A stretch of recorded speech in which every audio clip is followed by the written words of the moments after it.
Bienvenidos y bienvenidas a un nuevo episodio de Polaris 39,28.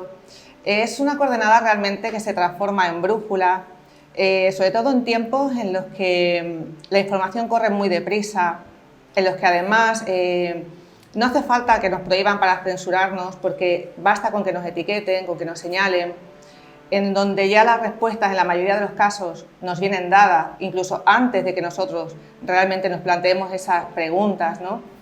Y aquí no venimos a imponer una verdad. De hecho, lo que nos gustaría es construir este camino juntos y creemos que la mejor manera de hacerla pues, es con un debate, con formación, explorando, con un pluralismo, con amplitud de miras. Y en ese sentido, en el podcast de hoy vamos a tratar Extremadura en lo que es su tablero nuevo político que viene a acontecer, ¿no? En este sentido, hoy nos acompaña el eurodiputado y presidente del partido político Se Acabó la Fiesta, Alvise Pérez. Bienvenido. ¿Qué tal, Raquel? Gracias por tenerme aquí. Un placer. Además, tenía mucha curiosidad por conocerte en persona. Y bueno, pues la primera pregunta que te haríamos, que te voy a hacer de hecho, ya hay políticos que a 2 años vistas de la campaña, ¿no? Ya están estableciendo una precampaña electoral. No sé si esto se debe a que hay una gran desafección política, que gran parte de la población ya está también sometida a una polarización mercantilizada de los partidos dominantes, ¿no? Pero en cualquier caso, tú que has tenido un impacto mediático brutal, mucha gente no sabe qué hay detrás de tu partido. Entonces, ¿qué hoja de ruta tenéis? Mi hoja de ruta es hacer entender a la gente que con el gobierno más criminal de la historia reciente en este país hay que estar en campaña electoral 24 horas, 7 días a la semana hasta que Pedro Sánchez abandone Moncloa. Yo no voy a empezar una campaña electoral en un mes de adelanto, sea este verano o sea en 2026 que lo convoque el señor Pedro Sánchez. Yo voy a estar de campaña recorriéndome todo el país desde el mismo momento en el que me lo permite mi labor como eurodiputado. O sea que proyecto, hoja de ruta detrás de Se Acabó la Fiesta, la misma que tenemos delante. Nosotros, fíjate, a la gente le puede llamar la atención que nos haya votado casi 1 millón de españoles sin tener ningún programa electoral. Hemos intentado explicarle a la gente que nosotros no venimos a la política española a prometerle absolutamente nada a nadie. Los programas electorales sirven única y exclusivamente en la inmensa mayoría de casos para engañar al pueblo español. Yo te prometo vivienda, yo te prometo carretera o yo te prometo unas plazas públicas que al final ni con oposición llega a la gente que lo merece, porque se reparten entre los caciques que están controlando Extremadura, Badajoz y el resto de España. Son caciques profesionalizados de los grandes partidos políticos. Los que se supone que eran nuevos hacen exactamente lo mismo y si usted hace una relación entre los apellidos de aquellos que están relacionados directo o indirectamente con los políticos y aquellos que acaban dentro de los 15 o 20 mejor evaluados de esas oposiciones, siempre se reparten entre ellos esas plazas. Desde aquí, mi lamento a todos los que estéis estudiando oposiciones, que sepáis que en un 70-80% de casos están con nombre y apellidos fijados con preaviso y son a los que están alrededor. Eso se llama corrupción institucional absolutamente sistematizada. Nosotros venimos aquí, entre otras cosas, a que la gente nos vote por lo que ya hemos hecho. ¿Qué hemos hecho? Pues bueno, enciendan ustedes la televisión de su casa y vean que hemos hecho las ardillas de Se Acabó la Fiesta. ¿Quiénes son las ardillas? ¿Solo yo? No. Las ardillas soy yo, son agentes de la UCO, de la UDEF, de la UDICO, de la Policía Nacional y de la Guardia Civil, son jueces, magistrados y fiscales que estamos absolutamente hartos de un sistema corrupto de raíz y creemos que hace falta una catarsis pública de esta nación. Y por eso el caso Coldo, el caso Ábalos, las investigaciones sobre Óscar Puente, que fueron las que les costó la alcaldía. Lamento mucho que el hecho de haberlos echado de alcalde haya implicado que ahora sea ministro. Pero entre otras cosas, luchar contra la corrupción, no prometer cosas que no se pueden cumplir y explicar a la gente que este problema no es de un partido político en concreto. Este problema es un problema de raíz que viene desde hace 45 años con una transición que nos prometieron que era algo que al final no ha sido, con una Unión Europea que nos está exigiendo una normativa. El 80% de la normativa que se aplica en España depende de Bruselas, y cuando yo me voy como eurodiputado a Bruselas intento explicar a la gente qué es lo que hay detrás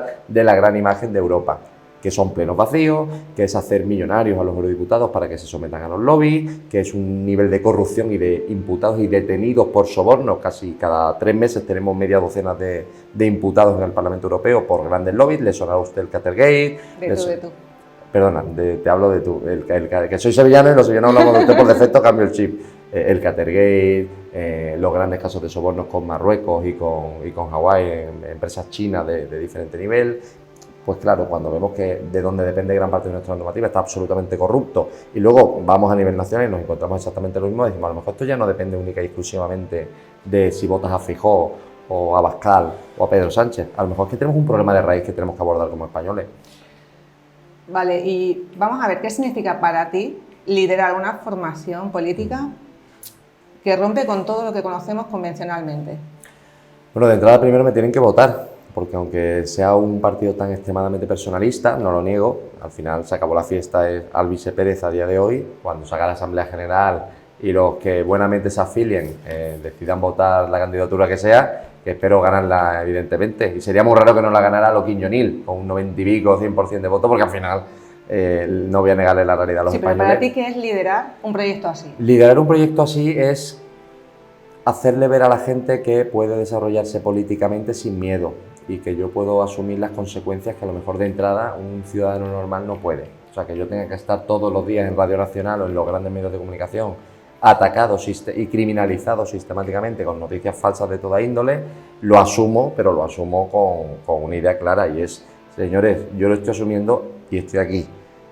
Si no tengo gente igual de valiente que dé un paso hacia adelante, en política se van a meter aquellas personas de las que nos quejamos, que son parásitos, son gente que ve la política como la cola del INEM, son gente que no ha trabajado en su maldita vida. Y no hablo aquí únicamente de Pedro Sánchez, que yo creo que todos los españoles conocen mi opinión sobre un hombre que, código penal en la mano, tendría que estar en prisión o como mínimo ante un tribunal. Yo estoy hablando de una estirpe de políticos, pasando por Feijóo, que lleva más de 35 años en política, pasando por el señor Abascal, que lo único que ha hecho en privado en su vida es abrir un bar y le quebró a los pocos meses, y lleva más de 30 años en política. Yo estoy hablando de que somos muy pocas las personas que entramos de nuevas a esto que llaman la política activa sin que nadie nos pueda acusar de que toda la vida hemos estado en un partido político. Yo soy empresario, yo soy autónomo, soy el único de los 720 eurodiputados del Parlamento Europeo que sigue siendo autónomo, porque no quiero que mi vida vaya a depender del sistema, porque si tu vida depende del sistema no lo vas a cambiar.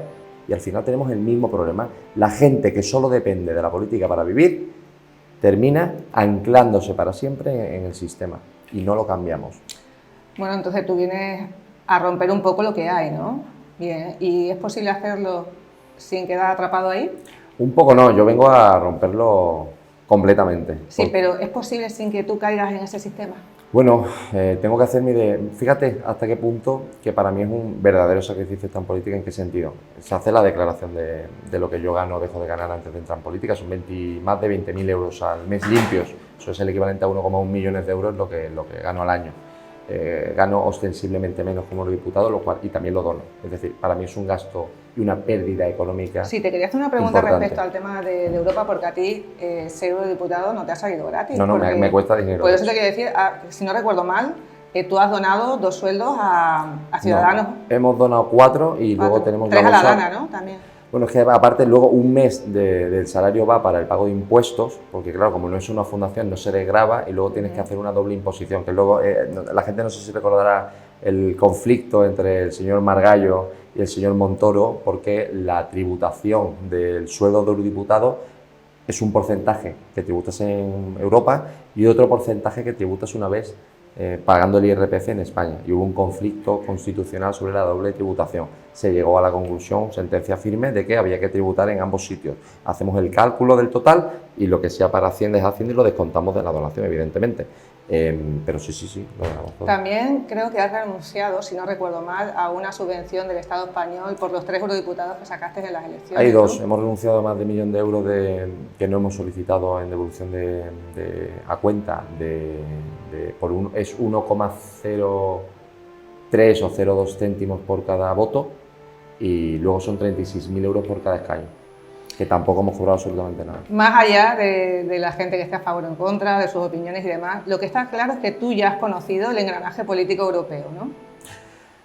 Fíjese, a mí la gente cuando me dice, Luis, es que no debates lo suficiente con esta gente, digo, pero si estoy solo en el pleno, ¿qué hago? ¿Me pongo una marioneta en la mano derecha y hablo conmigo mismo? Es que no hay nadie, es que no van, firman o firman sus asistentes y se van a casa. y luego cuando me atacan diciendo, Albi se graba todos los días el pleno vacío, y mira que somos 720, y además cada vez que vas te pagan 350 euros libres de impuestos, cada vez que firmas, y ni siquiera van, y lo hemos grabado, dónde se cobra y de qué manera, y hemos grabado los plenos vacíos, hemos grabado el trabajo real de los eurodiputados, y todos, desde el PP hasta el PSOE, hasta Vox y hasta Podemos, se han escandalizado diciendo que somos unos populistas por decirle a la gente que un eurodiputado entre directos y finalistas cobra 60.000 euros al mes.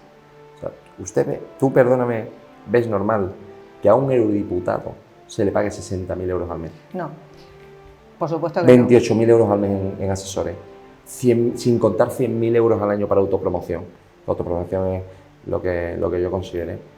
Es una barbaridad. ¿Y qué margen de actuación tienes tú ahí como político para trabajar, para actuar? En el Parlamento Europeo sobre todo visibilidad, pero la gente debe saber que ni yo con casi 1 millón de votos tengo algo que se llama iniciativa legislativa. Yo no puedo proponer un proyecto de ley en el Parlamento Europeo. Todo depende de von der Leyen y de la Comisión Europea. Esa Comisión Europea que a mis padres y a mis abuelos hace unas cuantas décadas les prometieron que gracias al mercado único común y a las políticas de Bruselas y a que seamos parte de la Unión Europea, a los españoles, a toda la gente de bien, de Badajoz también, de Extremadura, les iba a ir mejor. Eso es lo que nos prometieron, ¿eh? Si nos llegan a decir hace décadas que entrar en la Unión Europea significaba que se encareciera el costo de producción agrario en España, que a los agricultores se les comiera la miseria porque no pueden llegar ni a fin de mes, que vamos, venimos ahora mismo de Valdivia de estar con unos agricultores que nos cuentan el drama auténtico que hay para exportar algo que hace no muchas generaciones les daba para vivir de sobra y para poder invertir en renovar el instrumental con el que trabajan. Pues vamos a ir precisamente hoy eso ya no se ve.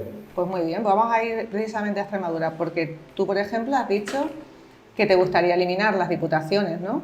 Entonces... Me gustaría hacer una reforma absoluta de la función pública y del sistema estructural español, sí. Vale, entonces, ¿qué modelo establecerías alternativo para que los pueblos, sobre todo aquí en Extremadura, tengan esa voz, ¿no?, y esa atención sin depender de esas instituciones? Mire, la representación por la cual, pongamos, Valdivia o Extremadura en general, tiene voz a día de hoy con las diputaciones, con los ayuntamientos, con las mancomunidades, es nula.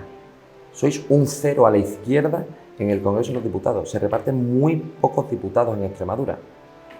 No tenéis ni siquiera la fuerza política los extremeños para tener conexiones ferroviarias de calidad.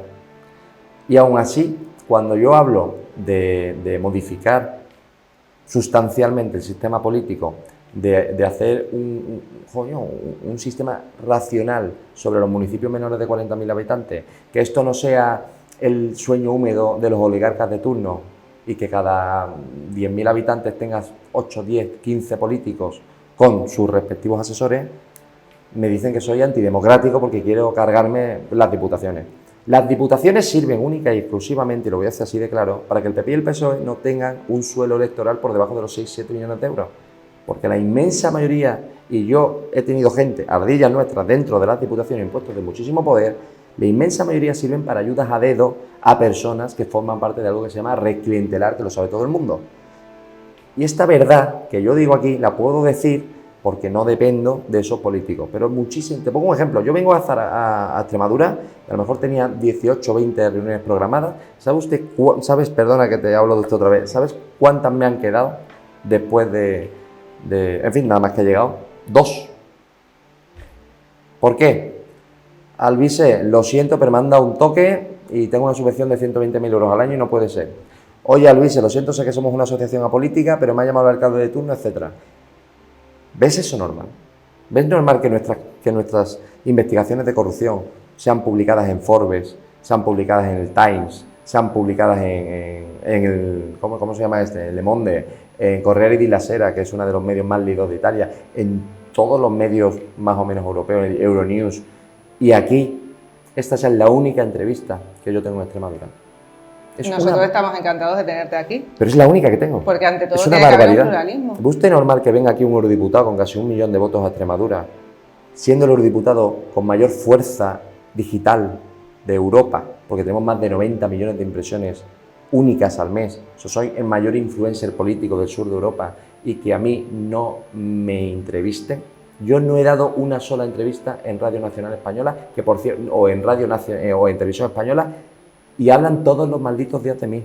¿Por qué soy importante para ser criminalizado y no soy meridianamente importante para que me puedan dar voz y pueda expresarme? ¿Qué digo yo que sea tan radical? ¿Que hay que expulsar a más de 1,5 millones de españoles que han sido colocados sin oposición ninguna en las estructuras de poder y en las estructuras administrativas de este país? Eso es ser radical. Es ser radical decir, ¿para qué cojones sirve la Unión Europea si Marruecos ya importa más tomate a Europa que España, sin ser miembro de la Unión Europea? ¿Qué de radical hay en criticar y en condenar la ocupación?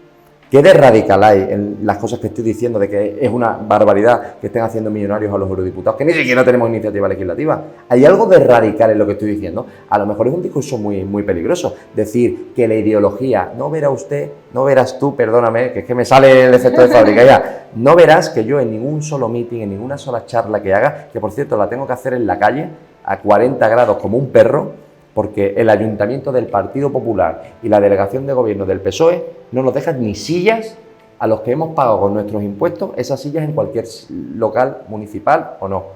No me dejan más remedio siempre que hacerlo en la maldita calle como si yo fuera un perro, junto a las cientos y cientos de personas, miles en algunos sitios, que están en la calle a casi 40 grados. ¿Usted sabe cómo me siento yo como eurodiputado cuando estoy en Badajoz y una señora de 80, 85 años se marea porque tiene que estar bajo el sol, porque es la única forma que tiene de escucharme? Es una absoluta vergüenza. Y lo hemos normalizado, y aquí no pasa nada. Cosas que se supone que pagamos nosotros. Pues, si esto es un discurso radical, que baje Dios y lo vea. A ver, muchos te consideran un azote de la corrupción, y me imagino que esto te ha pasado factura, ¿no? Pero también nos gustaría saber en qué situación judicial estás ahora mismo, para que lo podamos entender todos.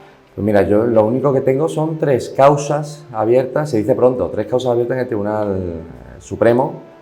Una es por revelación de secreto del secretario de Estado de Seguridad durante la época de Mariano Rajoy, el señor Francisco Gómez, creo que se llama, Paco, que por cierto fue antes de ayer detenido por blanqueo de capitales. A lo mejor lo que dije no era tan descabellado cuando un juez de la Audiencia Nacional ha determinado que este hombre tiene que estar hoy en prisión por blanqueo, porque filtraba presuntamente datos confidenciales de las administraciones públicas junto a un hacker llamado Baltoni, creo que se llama, y venderlas de forma ilícita en el mercado negro. Esa es una, es decir, denunciado por un presunto corrupto que a día de hoy ya está en prisión. La segunda es por sacar a más de 20.000 personas a la calle en Madrid. Desórdenes públicos me imputan. Yo saqué a más de 20.000 personas a la calle, bueno, yo acompañé a más de 20.000 personas a la calle a protestar contra Pedro Sánchez. Si tú no puedes protestar, no había un solo herido, no hubo un solo problema con la Policía Nacional ni con la Guardia Civil, no hubo el más mínimo atisbo de violencia, directa o indirectamente, e incluso había muchísimos agentes de la propia policía que nos acompañaron. Pero me imputan por eso. ¿Por qué? Porque se vende muy caro el titular de Alvise Pérez en el Supremo. La eterna condena mediática de banquillo. Si le han hecho lo mismo a tantas personas que han intentado cambiar esto, con razón no se mete en política más que parásitos, porque si tú eres una persona de bien que ha estado trabajando toda su maldita vida y te metes en política, todo es una forma de aleccionar al pueblo español. Oye, mira al vice que viene de toda su vida fuera de la política, cuando se ha metido lo que le estamos haciendo, todos los días titulares y todos los días mentiras, y lo hemos normalizado. Y la tercera y única causa que tengo en el Supremo es la del señor Illa, por una PCR que yo retuiteé y junto a decenas de miles de personas, y no sé por qué a decenas de miles de personas no le han imputado y a mí me imputan por algo que evidentemente no creo ni que llegue a imputación porque se archivará, porque es un despropósito, como me han dicho hasta los secretarios judiciales del mismo Supremo. Es absurdo.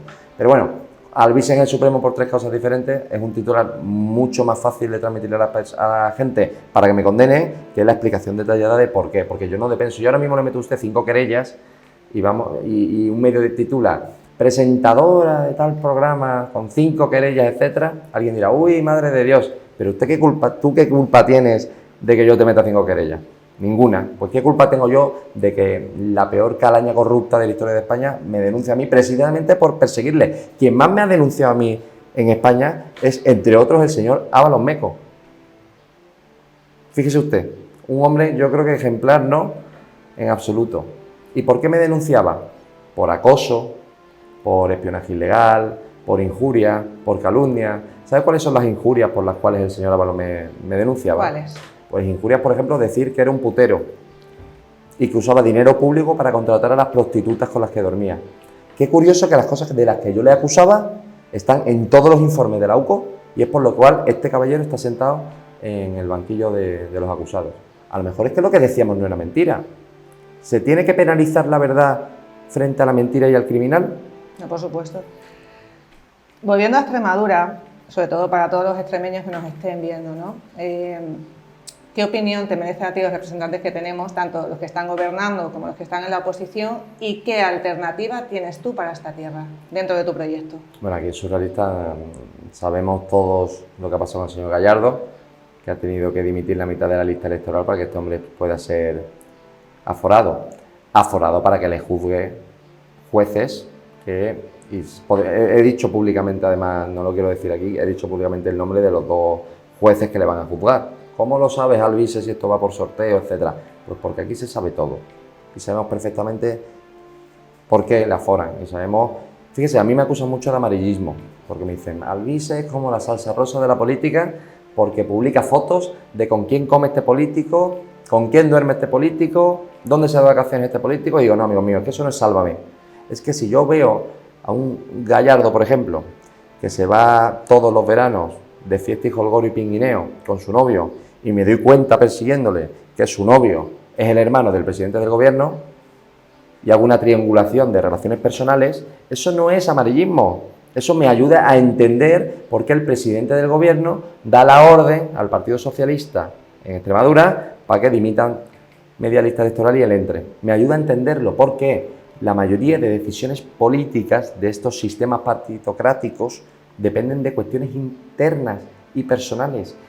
Que yo sepa con quién come el señor Ábalos me permite saber qué empresas tiene esa persona con la que come. Hago la triangulación empresarial, veo en qué paraísos fiscales tienen las empresas y si luego hay una persona coincidente en esas empresas que va a una contrata pública del Ministerio de Transportes, puedo hacer un informe y presentárselo a la UCO y que la UCO, que tiene bastante más poder que yo, lo investigue. Y luego ocurre lo que hemos visto. El caso Coldo, el caso Ábalos empezó así y vemos que ese empresario se llama Aldama y vemos que el dinero va aquí y luego se pierde en comisiones o en retiradas de efectivo en Singapur o en República Dominicana, que tiene una legislación fiscal muy laxa en la comprobación de capitales que vienen de fuera del país y tributan cero en República Dominicana. Que la gente no se va a Dominicana porque tenga mejor clima que Cádiz. En absoluto, se van a Dominicana porque la legislación dominicana es el paraíso de los criminales que roban a todos los españoles aquí, en España. Y quien me diga que eso es salsa rosa, no entiende en absoluto cómo se hacen el 99% de investigaciones de la policía y de la Guardia Civil. Bueno, entonces, ¿tu opinión? Pues mi opinión, hija, es que no es mala, es pésima. Fíjate si es tan mala y pésima la calidad de los políticos de Extremadura, que no es peor que en el resto de España, que no me dejan ni siquiera decir esto en público en una calle a casi 40 grados porque ayer me mandaron a la Policía Nacional y no pude ni hablar 15 minutos. Vale, ¿y qué alternativa pones o das? Pues fíjate, la primera, para presentar una alternativa, porque a mí me han criticado muchísimo lo que me he dicho antes de no presentarme con un programa electoral en las europeas, algo que voy a cambiar en las elecciones generales para que la gente entienda qué se propone y qué hacemos. Pues mira, yo propongo una política basada, por ejemplo, en el ejemplo. Yo propongo una política en donde tenga que tirar de las orejas a todos los extremeños y decirle a los extremeños que la culpa de la mierda que tenéis en las instituciones es vuestra. ¿Por qué? Porque vosotros que estáis aquí os habéis centrado en vuestra familia, en vuestros trabajos, en progresar como individuo, en ganar un buen dinero e intentar ser lo más profesionales posible y hacer vuestro trabajo con dignidad. Bien, ahora la inmensa mayoría son mileuristas que ni siquiera llegan a fin de mes. Mileuristas no, 2.000euristas que son saqueados por el Estado y de esos 2.200 euros os queda 1.000 y pico euros guarros con los que no pueden ni pagarle ciertas excursiones al niño. Porque ahora mismo en España, con 1.000 euros, vives mal. Y el precio de la vida sigue creciendo. Y tú no puedes tener una vivienda si no eres de familia bien, de papá rico y pijo. Y esa es la realidad que la mayoría de partidos no quieren decir. ¿Por qué no la mayoría de partidos no dicen que el gran problema del precio de la vivienda es precisamente por ellos?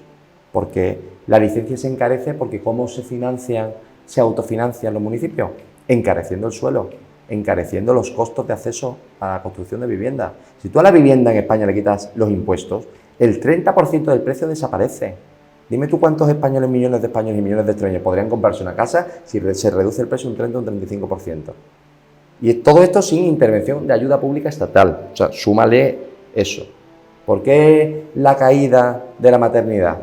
Pues evidentemente, ¿cómo voy yo a pensar en tener un hijo si no puedo ni comprarme una casa? Si es que es de sentido común. Si arreglas una cosa, arreglas todo lo demás. Para arreglar esto, en concreto, lo primero, tenemos que entender que tenemos esta calaña de políticos por culpa propia, porque los que nos hemos centrado en nuestras empresas y en nuestro trabajo, nos hemos desentendido de la política. Y cuando los españoles nos desentendemos de la política, llegan a la política gentuza que se desentiende de los españoles. Y eso es lo que ha pasado.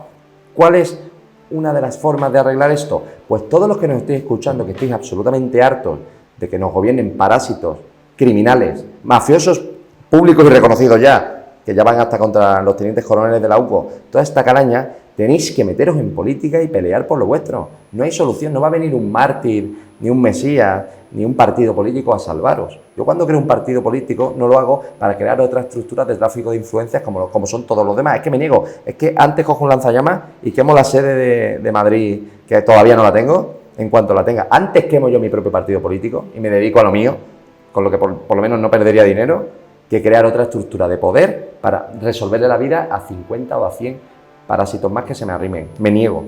Si queremos resolver esto, toda la gente de bien que quiera de verdad luchar por sus instituciones, tiene que acercarse a política. No para que vote a Salf, que me da igual que me voten o me dejen de votar, para que esto cambie, porque quejarse y llorar en un plató o en el bar de la esquina no sirve para nada. ¿Y ya tienes candidato o candidata? Lo decidirá evidentemente la Ejecutiva. Vale. Mira, una de las grandes frustraciones que tiene el electorado, por la parte que nos toca y por la parte que te toca a ti o te va a tocar, ¿no? Es que una vez que pasan las elecciones, pues bueno, nadie cumple el programa, ¿no? O sea, esto es inconsecuencia y tenemos que esperar otros 4 años. ¿Tú qué propones en el caso de que no cumplan el programa? A ver. Fíjate, se excusan esta gente en la idea de que como la realidad es flexible, sujetarse a un programa electoral es muy difícil. Y bueno, eso es una cosa y otra cosa es hacer todo lo contrario a lo que prometes en campaña. Es que el PSOE ha prometido cosas como por ejemplo los aforamientos, quitarlos y separar la justicia del poder político y ha hecho todo lo contrario. Pero es que el PP cuando prometió bajar los impuestos lo subió. Pero es que Vox, cuando prometió la fiscalización de las actas electorales y atacaba a Indra, en el momento en el que se colocaron a ciertas piezas del partido, se dejó de hablar de eso, o lo de las televisiones públicas que se iba a reducir para invertir en vivienda. Mentira, mentira cochina. Pero es que cuando yo estaba en Ciudadanos también mentían y decían una cosa y otra, la veleta naranja. Pero es que con UPyD, los magentas de Rosa Díez hacían exactamente lo mismo. ¿Qué digo yo cuando me meto? Pues no, ni programa ni programa. Si ya es que ni yo me creería un partido que presentara un programa electoral. Yo vengo a hacer las cosas con hechos computados y constatables. ¿Nosotros hemos iniciado estos casos de investigación? Sí. ¿Nosotros hemos hecho ya mayor filtración de información comprometedora, por ejemplo, contra corruptos de la Audiencia Nacional? Sí. ¿Nosotros hemos hecho las mayores movilizaciones contra Pedro Sánchez, que no lo ha hecho ni el Partido Popular ni Vox? Hombre, más de 20.000 personas por Madrid, tú me dirás. Nosotros hemos hecho una campaña austera, no los 16, 18 millones del Partido Popular y del PSOE en las europeas, ni los 6, 7 millones de euros del señor Vox, no, menos de 65.000 euros. Y aún así, hemos sacado casi 1 millón de votos. Nosotros intentamos demostrar las cosas con hechos. La ley de secretos oficiales de los años 80, que hay que cambiarla. La ley de comunicación audiovisual, para que esto no sea un chiringuito, yo lo llamo un corralito informativo, en el que solamente A3 Media, Mediaset, Prisa y Vocento Partido Popular, Prisa, A3 Media, ya sabemos, Partido Socialista, sean los que acaparan el 99,9% de toda la cobertura y todas las licencias audiovisuales de este país, con el fraude sobre antenas y sobre licencias que hay, que también se ha llevado a los tribunales, y como los jueces los eligen de quién depende el CGPJ, pues pasa lo que pasa. Nosotros lo que estamos intentando hacer primero, antes que nada, es agitar el avispero y explicar a los españoles que es una absoluta mentira la inmensa mayoría de cosas que nos han contado a todos desde hace décadas, y que si nos despertamos y entendemos que este sistema está mal de raíz y que da igual que cambiemos a Sánchez para meter a Feijóo y a Abascal, o da igual que después de Feijóo entre otros, si no cambiamos el sistema, si no cambiamos la ley electoral para que los diputados estén fiscalizados por cada 100.000 habitantes, por ejemplo, y no que aquí con que te lleves bien con el que hace las listas, pues ya da igual. Tú conoces, perdóname otra vez, voy a estar toda la entrevista así, Tú conoces, por ejemplo, de la lista del Partido Popular al quinto, o del PSOE al cuarto. No, conoces al uno y a veces ni eso, porque te viene el cacique del partido orgánico y te dice, esta es mi lista electoral, la votas o te vas al pairo. Eso tiene que cambiar. Pero es que esto que yo digo, lo han dicho otros antes, que han querido entrar diciendo lo que todo el mundo quiere oír. Esa es la diferencia. Muchas veces los grandes medios me dicen, Alvise es el Podemos de la derecha. Me lo han dicho, Bueno, también me han dicho que soy del CNI o que soy un espía marroquí porque soy moreno con barba frondosa. Me han dicho de barbaridades, ¿no? Pero una de las cosas que se dicen es esa. Digo, bueno, hay una diferencia. Nosotros nos estamos metiendo, pues, personas absolutamente independientes a la política. Insisto, en mi declaración de bienes se puede ver perfectamente que cobro infinitamente menos estando en política que fuera de ella. Constatado, vamos, con Hacienda sobre la mesa. Pero también es de decir lo siguiente. Si no quiero que se me llene el partido de los mismos parásitos de los que me estoy quejando, necesito que la sociedad civil os unáis y que tengamos la mayor movilización de la historia de este país, de gente que no habéis estado 10 años mamando en un partido político, que no sois ex líderes de un PSOE, de un PP o de un Vox, etc. No quiero que la gente que me está llenando el teléfono móvil, portavoces del PP, portavoces de Vox, de diferentes sitios de toda España, Alvise cuenta conmigo. No, amigo, yo no voy a contar contigo. Yo no te quiero en mi proyecto. Yo estoy harto de que contemos con los que ya están en la calaña política. Te llama la gente de otros partidos. Pero vamos, si yo le enseñara off the record el móvil, alucinarías. Qué fuerte. La cuestión, pues sí, porque las ratas saltan de barco en barco. Nosotros tenemos una capacidad de movilización que hace presumir a cualquiera más o menos avispado, pues que estamos creciendo sostenidamente en el silencio mediático con la fuerza de las redes sociales. Es que 90 millones de lecturas al mes son muchas lecturas, es una barbaridad. Es que las redes sociales, por suerte, hoy día, por eso las quieren censurar, tienen mucha más potencia que los medios de comunicación tradicionales. A ver, pero para eso necesito que la gente se mueva. Bueno, pues sí. ¿Cuál es tu opinión respecto al estado de bienestar, ¿no? Lo que es más sanidad, educación y justicia? ¿Qué crees que se está haciendo bien o que nos dejamos atrás? ¿Cuál sería para ti tu opinión?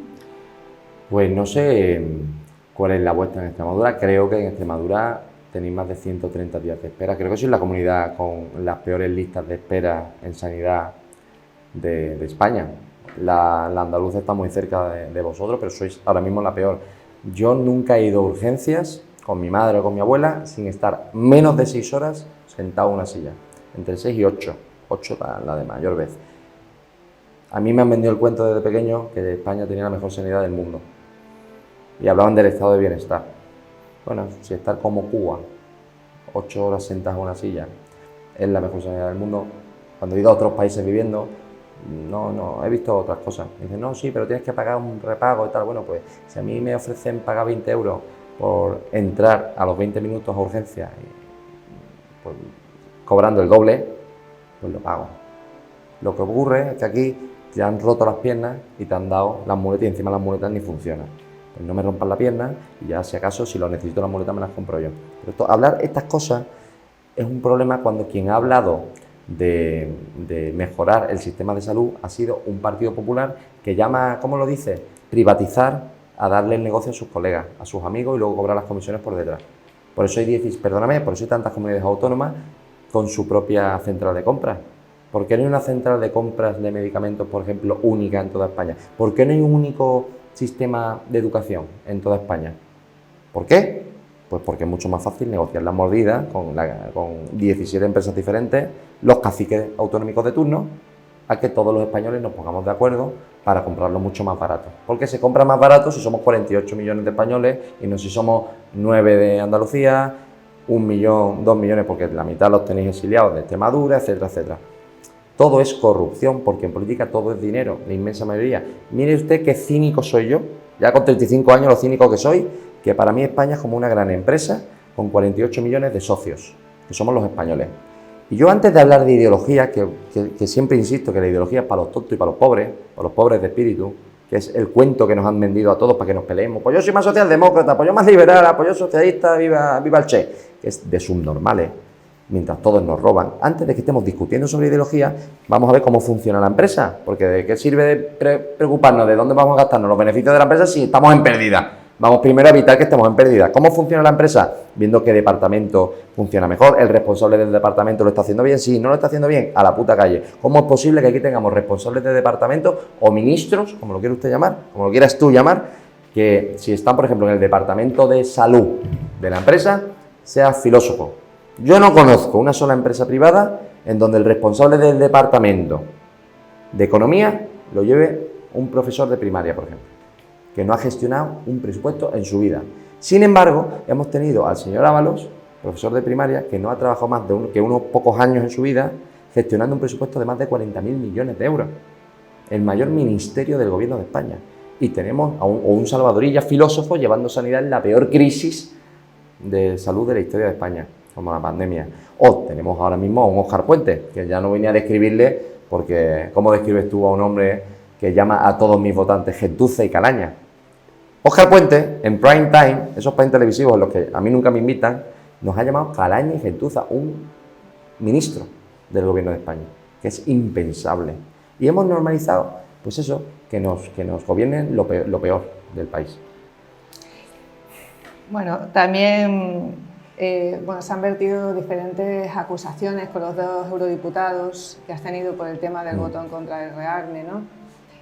Tú como, después de esta experiencia, que me imagino que te habrá tocado de fondo, ¿no? No, me he enfadado un montón. Me imagino. Sí, sí. Pues, que nos expliques también cómo piensas reorganizar la estructura interna de manera que tengas una confianza, ¿no? No, por suerte estas 2 personas nunca han sido parte de Sacado la Fiesta, eran parte de la agrupación de lectores, ya disuelta por ley, pero es esclarecedor de lo que estamos denunciando. Yo no conocía el número 2, la gente no lo entiende. Yo el número 2 ni siquiera lo elegí yo, lo eligió un grupo, un comité de personas, entre ellos una responsable de recursos humanos de PricewaterhouseCoopers, una de las grandes empresas que hay en Madrid para este tipo de cosas. Lo eligió un psicólogo experto, una experta también en recursos humanos de la empresa privada. Y por currículum, por preparación académica exclusivamente, él era el mejor candidato que teníamos. Exdirector de ciberseguridad en Disney para España y Portugal. Ganaba por encima de lo que se supone que gana un eurodiputado, que luego vimos que el eurodiputado ganaba muchas más cosas por detrás y él gana infinitamente menos que todo lo que gana un eurodiputado. O sea que en eso entiendo que no es que nos mintiera, sino que no sabíamos que el eurodiputado ganaba más. Y él dijo que ganaba más de lo que realmente ganaba, pero bueno, no pasa nada. La cuestión es, cuando tú basas una lista electoral única y exclusivamente en una preparación académica, sin tener en cuenta otros atributos como la lealtad o la confianza, te puedes encontrar un serio problema. Y hablo en general ya, te puede venir cualquier gran lobby y si tú eres un tipo sin ningún tipo de lealtad ni confianza, ¿qué vas a hacer? Pues a lo mejor votar en contra de lo que hemos dicho durante la campaña electoral. Y si estás en contra, por cierto, ¿por qué no dimites? Porque quieres seguir con tus 60.000 euros al mes. Esa es la realidad. Pues es muy triste. Por eso ahora en la construcción de listas electorales tendremos una ejecutiva, si los votantes y los afiliados así lo quieren, en donde se mezcle una parte de preparación con una parte esencial de confianza. Prefiero 10.000 veces más a un hombre o a un policía, por ejemplo, que a lo mejor no tiene 2 carreras y 3 idiomas, pero que sabe lo que es cada día brearse en la calle, tiene la lealtad de sus compañeros que no va a dejar tirar porque lleva toda su vida trabajando con ellos y me genera más confianza que a lo mejor un académico que solo tiene carreras e idiomas y no ha trabajado en la calle en su vida o no sabe lo que es hacer turnos de 12 horas en un bar frente a pues esta gente que ya antes siquiera de que le echáramos ya estaba vendiéndose al PP o a Vox. Bueno, te voy a hacer la última pregunta y es que, bueno, cuando todo esto ya acabe, ¿no? Ya se baje el telón, se apaguen los focos, ¿qué huella te gustaría a ti dejar como político y como persona? Como político y como persona. Sí. Pues yo creo que la misma, porque no difiere mucho lo que digo a cómo vivo y cómo lo hago todo. Si quiero que la gente recuerde algo de todo este movimiento, que muchos me decían, es que no es serio que llames al partido Se Acabó la Fiesta, y le digo, hijo mío, tampoco es serio que ponga de logo una ardilla con una máscara, y ese es el logo del partido. Es que yo no entraba con seriedad en la política porque considero a los políticos de ahora políticos de chiste. Yo no me puedo tomar en serio las instituciones si quien me está gobernando es gente que nos insulta la inteligencia cada maldito día. Por eso hice una crítica al sistema llamando al partido político así. Ahora que estamos dentro del partido, que hemos logrado movilizar a muchísimos jóvenes también y a muchísima gente de toda índole, condición y edad para que despierte y se dé cuenta de que todo esto es un juego de estafadores, vamos a una segunda etapa. ¿Cuál es la segunda etapa? El lanzamiento de la Asamblea General y poder ir en condiciones y con un equipo lo suficientemente profesional a las elecciones generales para poder hacer que esos famosos por siete votos tienes el culo roto a Sánchez, pues hacerlo, pero nosotros. Con nuestros escaños, el Gobierno de España va a tener que someterse a las exigencias que nosotros queremos de regeneración democrática urgentes, porque esto se parece muy poco a una democracia, por no decir absolutamente nada. Que nosotros, por luchar contra la corrupción, tengamos que ir a declarar a los tribunales que, aunque hay una directiva europea que nos protege, y no la apliquen, y no apliquen una directiva europea que nos proteja a los denunciantes de corrupción, que nosotros, por estar por toda España, nos quieren sabotear constantemente y no nos dejen ni un maldito salón de actos, que yo pagaría por adelantado, y ni siquiera me dejan hacerlo, implica que el sistema está muy podrido. La huella que quiero dejar más españoles despiertos. Si el día de mañana a mí me inhabilitan con acusaciones falsas de cualquier índole, que haya españoles que sigan el camino, que sigan protestando y sobre todo que se pierda el miedo. Me conformo con que una gran parte de españoles pierda el miedo al oligarca o al canalla de turno de su pueblo, de su urbanización o de su región. Muchas gracias por estar aquí. No, gracias a ti. Ha sido un placer. Y bueno, a nuestros navegantes decirles que les esperamos en siguientes frecuencias porque seguro que con vosotros es mucho mejor. Muchas gracias.